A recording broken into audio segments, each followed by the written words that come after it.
our experience, when companies go through growth, it creates chaos in their organization.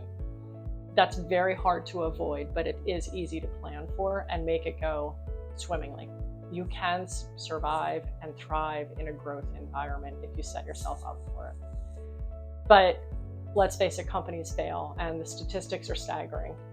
Greater than 50 to 80% of companies fail. And there's a lot of reasons for that, and they can be avoided for the most part. One of the reasons that we see most frequently is that failure to plan for growth.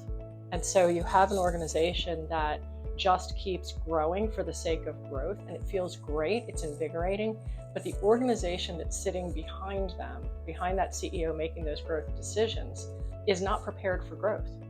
They haven't adjusted processes, organizational structure, and things like that in order to accommodate the growth that's coming. And what can happen is the company can go into a death spiral because year over year over year, they're just pushing more work onto existing systems of people, process, technology, instead of accommodating the growth.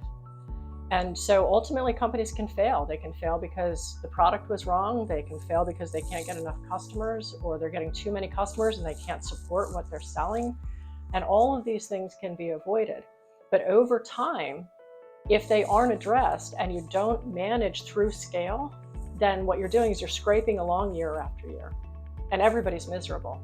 It might feel great and look great to be able to say that we're growing, but you've got an entire organization that's miserable.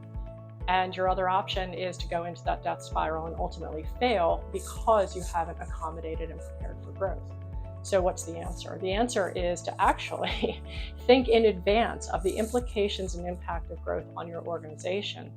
Prevent the death spiral by knowing what to do to accommodate growth and prepare for it. It doesn't mean you have to spend a lot of money. It just means you have to do a lot of thinking, and you have to be working together as a leadership team with your extended team to make sure they have the capabilities to manage growth with you. Then you can avoid the death spiral and have the growth trajectory that you're hoping for.